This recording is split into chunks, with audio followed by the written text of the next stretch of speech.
नमस्कार, मैं अशोक कुमार पांडे और स्वागत है आपका टीसीएच पर। बहुत बड़ी खबर आई है और यह खबर बहुत सारे लोगों की जुबान पर ताला लगा देगी। बहुत सारे लोगों को जबरदस्त तमाचा लगेगा, सबसे ज्यादा तमाचा लगेगा, सबसे ज्यादा इस चोट का असर होगा भारतीय जनता पार्टी की आईटी सेल और गोदी मीडिया, जो दरअसल आईटी सेल का ही एक एक्सटेंशन है। जहां कोई बहस होती है, जहां करप्शन की बात होती है, पूरा गोदी मीडिया चिल्लाने लगता है सिर्फ एक ही बात, और वो बात है national Herald case. National Herald case पे मैं बहुत डिटेल में एक वीडियो पहले कर चुका हूं और आपको बता चुका हूं कि नेशनल हेराल्ड का मामला दरअसल कुछ नहीं है।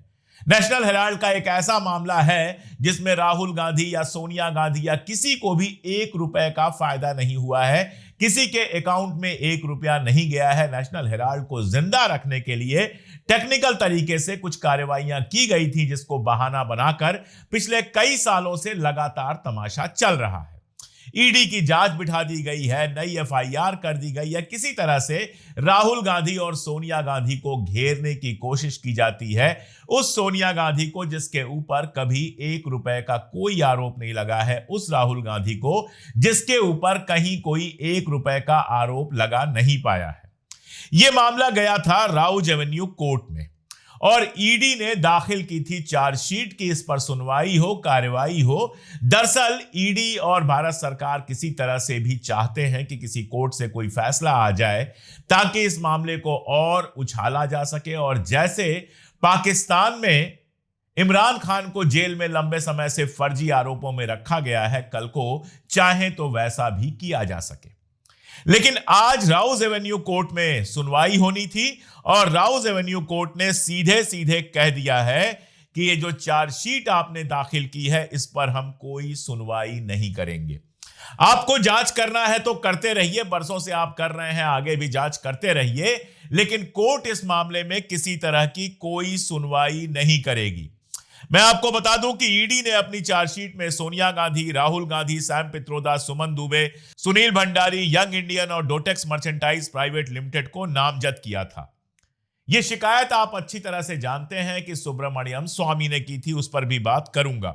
ईडी की जो जांच चल रही है, कांग्रेस शुरू से कह रही थी कि यह पॉलिटिकल कार्रवाई है, पॉलिटिकल बदले की कार्रवाई है, जबकि ईडी का कहना था कि यह गंभीर आर्थिक अपराध है जिसमें फर्जीवाड़े और मनी लॉन्ड्रिंग के सबूत मिले हैं। अब अगर इनके पास वाकई फर्जीवाड़े और मनी लॉन्ड्रिंग के सबूत होते तो कोर्ट इनकी चार्जशीट को सीधे खारिज करके ये नहीं कहता कि हम इस पर कोई कार्रवाई नहीं करेंगे। कार्रवाई छोड़ दीजिए, हम इस पर सुनवाई ही नहीं करेंगे। ये सुनवाई करने लायक याचिका ही नहीं है। ईडी ने आरोप लगाया था कि कांग्रेस ने एसोसिएटेड जर्नल्स लिमिटेड की 2000 करोड़ रुपए की संपत्तियों पर कब्जे के लिए उसका अधिग्रहण प्राइवेट कंपनी यंग इंडियन के जरिए सिर्फ 50 लाख रुपए में किया था। इस कंपनी के 76% शेयर जो है वो सोनिया और राहुल गांधी के पास हैं। ये सारा कुछ कहा गया, कई सारी संपत्तियां कांग्रेस की जब्त की गई, ये सारा तमाशा किया गया, और अब जब मामला कोर्ट में पहुंचा तो कोर्ट ने सुनवाई से ही इनकार कर दिया। शायद आपको पता हो कि 1938 में प्रधानमंत्री जवाहरलाल नेहरू ने 5000 स्वतंत्रता सेनानियों के साथ मिलकर इस अखबार की शुरुआत की थी।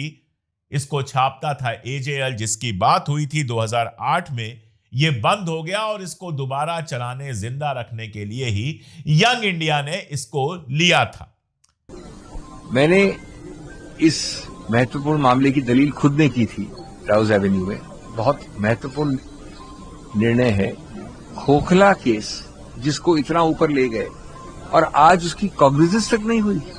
आप समझ सकते हैं कि कितनी ज्यादा अतिशयोक्ति और कितना बढ़ावा चढ़ावा हल्ला करके हिस्टीरिया बना के बीजेपी सत्तारूढ़ पक्ष इसकी बात करती है। हमने कहा था बड़ी सरल चीज, ये एक ऐसा अजीबोगरीब केस है जहां पैसे का स्थानांतरण नहीं हुआ, पैसा हिला नहीं, जो प्रॉपर्टी है वो हिली नहीं, और मनी लॉन्ड्रिंग कहां से हो गई। और जिसकी प्रॉपर्टी थी वो कंपनी जिसने अब कंट्रोल करती है एजेएल को कंट्रोल करती है यंग इंडिया। तो ये बड़ी मूर्खता की बात है कि यंग इंडियन कंपनी बनाई जो डिविडेंड नहीं दे सकती, गाड़ी घोड़ा नहीं दे सकती, प्रॉफिट नहीं दे सकती, पैसा नहीं दे सकती। वो लोग जो बैठे हैं वहां पर, पहले मोतीलाल वोरा जी, सोनिया जी, खड़गे जी, उनको कोई उससे कुछ एक पैसा नहीं मिल सकता। और वो कहते हैं स्थानांतरण हुआ पैसे का, मनी लॉन्ड्रिंग हुई। तो इस बात पे कॉग्निजेंस सबसे नीचे वाली छोटी सी चीज होती है। कोर्ट कॉग्निजेंस भी नहीं ले, इसका मतलब है कि ये तथ्य विहीन केस है। और आपको इससे मालूम पड़ता है कि किस प्रकार से हल्ला शोर मचा के मीडिया में एक बहुत बड़ा एक बवंडर बनाकर ये चीज की जाती है। देखिए, भारतीय जनता पार्टी और सुब्रमण्यम स्वामी रिश्ता बड़ा मजेदार है। सुब्रमण्यम स्वामी भारतीय जनता पार्टी के एक बार सांसद रह चुके हैं, राज्यसभा के मेंबर रह चुके हैं और अपनी न्यूसेंस वैल्यू के लिए जाने जाते हैं। पढ़े लिखे बहुत हैं, ऑक्सफोर्ड हार्वर्ड वगैरह के पढ़े लिखे बहुत हैं। पढ़ने लिखने में कोई कमी नहीं है, इकोनॉमिक्स के प्रोफेसर थे, लेकिन जिंदगी भर इधर का उधर का इधर करते रहे हैं, उल्टे सीधे बयान देते रहे हैं और इन्हीं सब चीजों से चर्चा में रहे हैं। अगर आरोप की बात कर लें तो आरोप सुब्रमण्यम स्वामी के ऊपर भी कम नहीं लगे हैं। उनके पीछे विदेशी हाथ होने से लेकर दुनिया भर के आरोप उनके ऊपर भी लगे हैं। लेकिन चलिए मान लेते हैं कि सुब्रमण्यम स्वामी जो कहते हैं वो बिल्कुल वेद वाक्य है, जो उन्होंने कह दिया वही आखिरी सच है। तो मैं ये पूछना चाहता हूं गोदी मीडिया से कि जब सोनिया गांधी राहुल गांधी के खिलाफ सुब्रमण्यम स्वामी कुछ बोलते हैं तब तो गोदी मीडिया उसको लेकर उछल जाता है और दुनिया भर की बातें बनाना शुरू कर देता है। लेकिन वही सुब्रमण्यम स्वामी जब नरेंद्र मोदी के ऊपर एक से एक आरोप लगाते हैं और व्यक्तिगत आरोप लगाते हैं, चरित्र का आरोप लगाते हैं, तब गोदी मीडिया को सांप क्यों सूंघ जाता है। अभी बीच में उनके कई इंटरव्यू वायरल हुए। किसी में वो कह रहे हैं कि चाइना में जाकर जो कुछ मोदी ने किया है उसी के चलते चाइना के सामने झुके हुए हैं। किसी इंटरव्यू में कह रहे हैं कि अमेरिका के पास इनकी बहुत सारी सीडीज हैं। किसी में कुछ कह रहे हैं, किसी में कुछ कह रहे हैं। क्या इन सब को भी सच मान लिया जाए? मैं तो सुब्रमण्यम स्वामी को कभी सीरियसली लेता ही नहीं। इसीलिए चाहे वो मोदी के खिलाफ बोले, चाहे वो अमित शाह के खिलाफ बोले, चाहे वो मोहन भागवत के खिलाफ बोले, कभी आपने उनको मेरे चैनल पर नहीं देखा होगा और कभी उनके बयान को सहारा बनाकर मैं नरेंद्र मोदी या अमित शाह पर भी हमला नहीं करता, क्योंकि मैं सुब्रमण्यम स्वामी को शुद्ध रूप से डिरेल्ड आदमी मानता हूं, शुद्ध रूप से नॉन सीरियस आदमी मानता हूं, एक ऐसा आदमी मानता हूं जो चर्चा में बने रहने के लिए फालतू के बयान देता रहता है और फालतू के केस दर्ज करता रहता है। शायद ही कोई केस हो सुब्रमण्यम स्वामी का जिसमें उसको सफलता मिली हो। सुब्रमण्यम स्वामी ने एक केस दाखिल किया था राहुल गांधी की नागरिकता को लेकर। उसी को आधार बनाकर इलाहाबाद हाईकोर्ट में एक वकील गया, उसने केस दाखिल किया। नतीजा क्या हुआ? न केवल उसका केस खारिज हुआ, उसके ऊपर जुर्माना लगा, बल्कि उसके वकालत करने पर भी लंबे टाइम के लिए रोक लगा दी गई। इसके अलावा भी पूरी लाइन आप लगा सकते हैं सुब्रमण्यम स्वामी के फर्जी आरोपों की, उनके कोर्ट में जाने की और कोर्ट में उन केसेज के खारिज हो जाने की। ऐसे ही आजकल फैशन हो गया है राहुल गांधी के खिलाफ कोर्ट में जाने का। सावरकर पर उनके बयान के खिलाफ लोग कोर्ट में गए थे, हुआ क्या? अभी मुकदमा चल रहा है। कोर्ट में सावरकर पर बोले गए उनके भाषण को पेश किया जाना था। पता चला कि जो सीडी पेश की गई है वो खाली सीडी है, उस सीडी में कुछ है ही नहीं। यानी खाली सीडी कोर्ट में पेश कर दी गई राहुल गांधी को फंसाने के लिए। उसके बाद जब सीडी खाली निकली तो कहा गया यूट्यूब पे भाषण है, चला दें। जस्टिस साहब ने डांट के कहा कि बिल्कुल तमाशा करने की जरूरत नहीं है, आपने ये बहुत बड़ी गलती की है।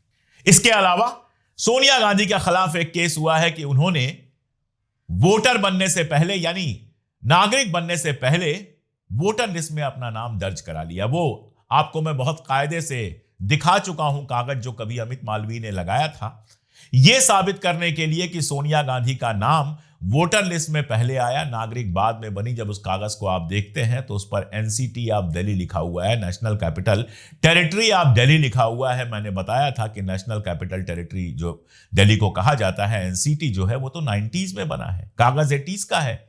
80s में एनसीटी उसमें कैसे आ गया? बहुत सीधी सी बात है कि फर्जी आरोप है। ऐसे ही ये जो आरोप है नेशनल हेराल्ड केस का, मैं बहुत डिटेल में नहीं जाऊंगा क्योंकि पहले ही बहुत डिटेल बता चुका हूं। ये आरोप पूरी तरह से फर्जी है। ईडी का किस्सा आप जानते ही हैं, सरकार खुद बता चुकी है 90-95% केसेस में कोई सजा नहीं होती है।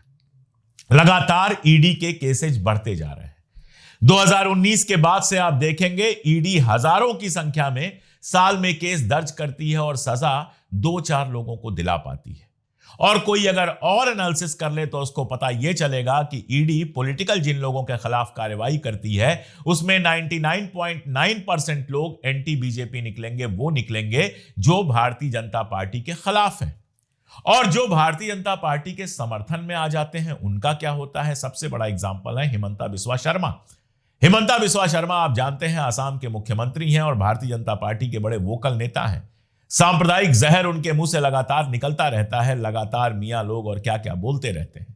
उनके खिलाफ भी केस चल रहा था, उनके खिलाफ भी जांच चल रही थी, उनके और उनकी पत्नी दोनों के खिलाफ जांच चल रही थी।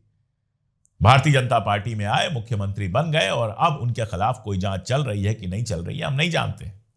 अजित पवार का किस्सा बार बार क्या सुनाना है आप अच्छी तरह से जानते हैं। और नाम गिनते चले जाइए, ऐसे 50 लोग आपको मिल जाएंगे जिनके खिलाफ ईडी का केस चल रहा था और उसके बाद वो लोग भारतीय जनता पार्टी में शामिल हुए और एकदम धुल के साफ हो गए। आपको इलेक्टोरल बॉन्ड याद होगा। इलेक्टोरल बॉन्ड का पूरा किस्सा क्या था? दिखाया कोर्ट ने, जब सारी चीजें सामने आई तो कितने ही केस ऐसे थे कि ईडी पहुंची, इनकम टैक्स पहुंचा, सीबीआई पहुंची और उसके बाद उसी संस्था ने, उसी कंपनी ने भारतीय जनता पार्टी को करोड़ों रुपए के चुनावी बॉन्ड गिफ्ट कर दिए, मतलब खरीद लिया, करोड़ों रुपए का चंदा दे दिया। यह सब तो हमने बहुत कायदे से देखा है।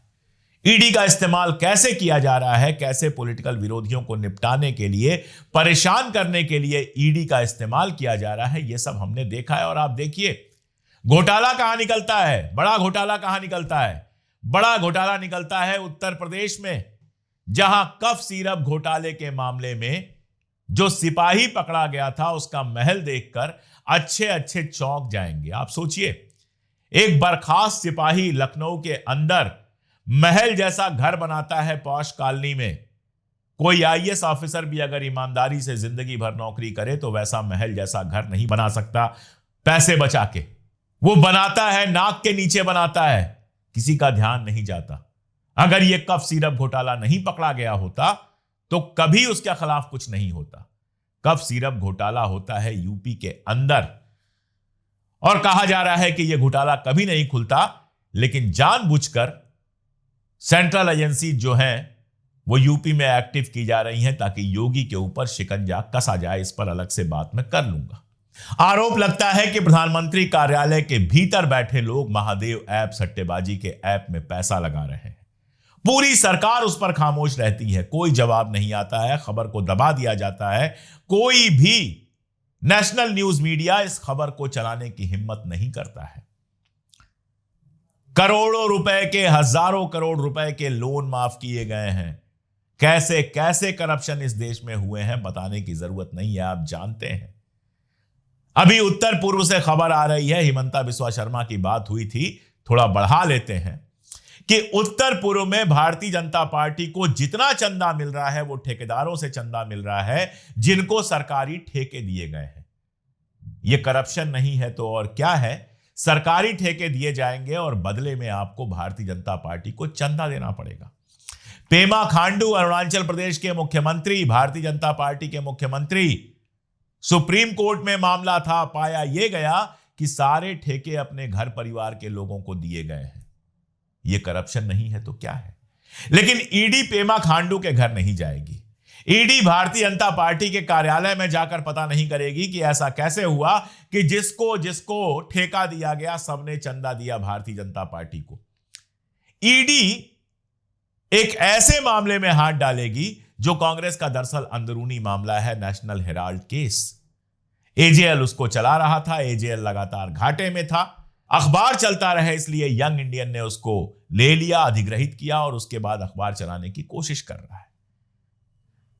लेकिन ईडी ने करोड़ों के घोटाले का आरोप लगा दिया, कितनी संपत्तियां जब्त कर ली। और आप भूले नहीं होंगे चुनाव के ठीक पहले इनकम टैक्स जो है वो कांग्रेस के खाते फ्रीज करने की कोशिश कर रहा था ताकि कांग्रेस के पास चुनाव लड़ने के पैसे ही न रहे। इनकम टैक्स, ईडी ये सारे कभी नहीं पूछते कि भारतीय जनता पार्टी की संपत्ति इन पिछले 10 सालों में इतनी कैसे बढ़ गई।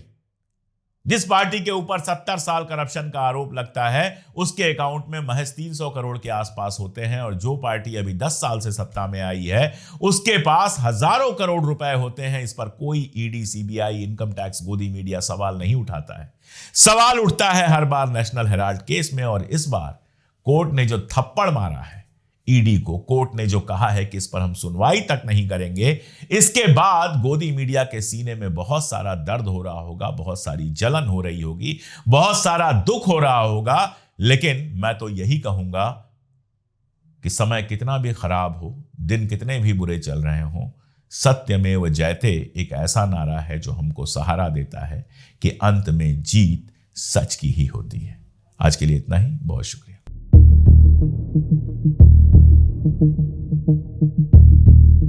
Thank you.